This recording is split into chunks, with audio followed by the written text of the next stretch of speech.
सोचिए जरा, जब गुस्सा सिर्फ एक एहसास ना रहकर एक कुदरती आफत बन जाए और वो आफत आपसे जंग का ऐलान कर दे, तो इंसानियत के पास क्या बचेगा? सिर्फ एक मकसद, किसी भी तरह जिंदा रहना। ये वर्ल्ड वॉर हल्क का तीसरा अध्याय है, अटूट इच्छा शक्ति। तो चलिए शुरू करते हैं। सेक्शन 1, युद्ध की घोषणा। देखिए, ये कोई मामूली झगड़ा या सड़क की लड़ाई नहीं है, ये एक औपचारिक युद्ध है। धरती की सबसे ताकतवर ताकतों ने मिलकर इसे छेड़ा है, एक ऐसे दुश्मन के खिलाफ जिसे वो आज तक समझ ही नहीं पाए।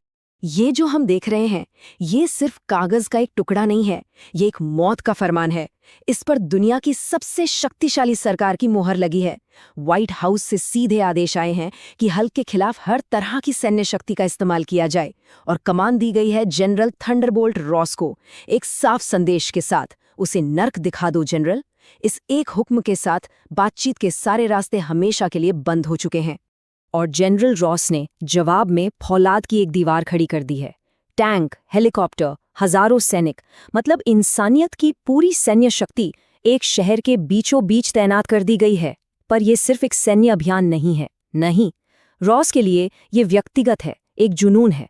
वो दशकों से इसी एक दुश्मन का पीछा कर रहे हैं, और आज उन्हें उसे खत्म करने का पूरा अधिकार मिल गया है। लेकिन ये जंग सिर्फ जमीन पर नहीं लड़ी जा रही।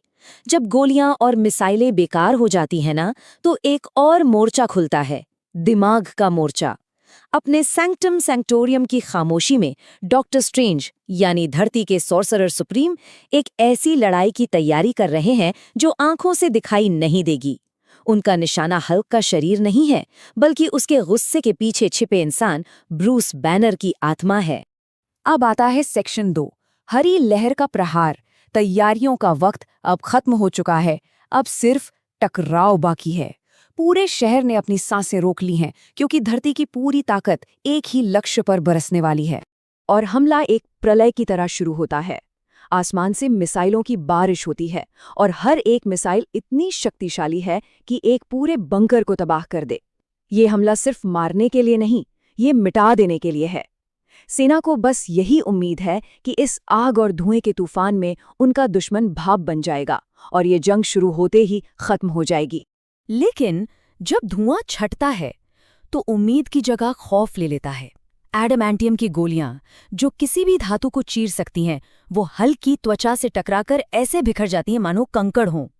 एक पल में इंसानियत का अपनी तकनीक पर जो घमंड था, वो चकनाचूर हो जाता है। उनके सबसे बेहतरीन हथियार खिलौनों से ज्यादा कुछ भी नहीं है। और अब हल्क की बारी है। वो सिर्फ बचाव नहीं कर रहा, वो अब शिकार कर रहा है। वो एक टैंक की तोप को ऐसे फाड़ देता है जैसे वो कागज से बनी हो, और फिर उसी के हथियार को सेना के खिलाफ इस्तेमाल करता है। अपने हर एक कदम के साथ वो इस युद्ध के नियमों को फिर से लिख रहा है।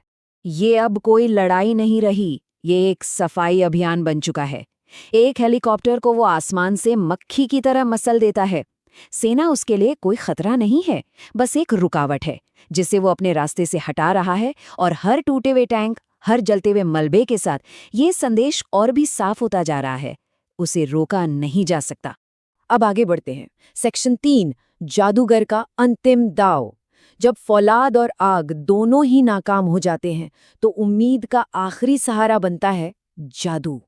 युद्ध का मैदान अब शहर की सड़कें नहीं, बल्कि हल्क के गुस्से से भरे मन की गहराइयां हैं। डॉक्टर स्ट्रेंज अपनी एस्ट्रल फॉर्म में हल्क के दिमाग में दाखिल होते हैं। उनकी रणनीति ताकत का जवाब ताकत से देना नहीं है, नहीं, ये इससे कहीं ज्यादा खतरनाक खेल है। वो उस दैत्य को नहीं, बल्कि उसके भीतर कैद इंसान को ढूंढ रहे हैं। उनका सारा दांव ब्रूस बैनर पर है। और यहीं पर इस टकराव का सबसे बड़ा सवाल खड़ा होता है। क्या तर्क उस क्रोध को शांत कर सकता है जिसका जन्म सब कुछ खो देने से हुआ हो? ये सिर्फ एक मनोवैज्ञानिक चुनौती नहीं है, ये एक टूटी हुई आत्मा को जोड़ने की एक नामुमकिन कोशिश है।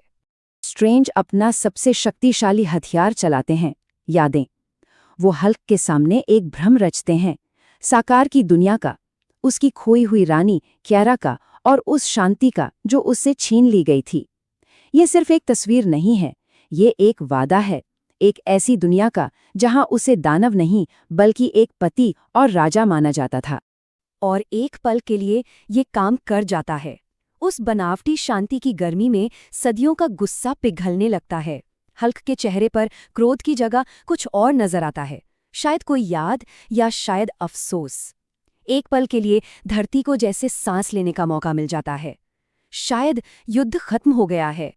लेकिन ठीक यहीं पर सॉर्सरर सुप्रीम एक घातक गलती कर बैठते हैं। जीत के इतने करीब आकर वो अपनी ताकत के घमंड में बोल उठते हैं, तुम्हारा गुस्सा मेरे लिए कोई मायने नहीं रखता, मैं सॉर्सरर सुप्रीम हूं। वो हल्क को शांत नहीं करना चाहते, वो उसे हमेशा के लिए इस सुनहरे पिंजरे में कैद करना चाहते हैं।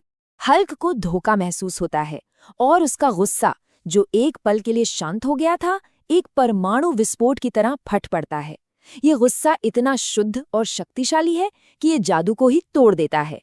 मानसिक दुनिया में वो स्ट्रेंज के हाथों को कुचल देता है और इसका दर्द असल दुनिया में भी महसूस होता है, जिससे धरती का सबसे बड़ा जादूगर टूटकर बिखर जाता है।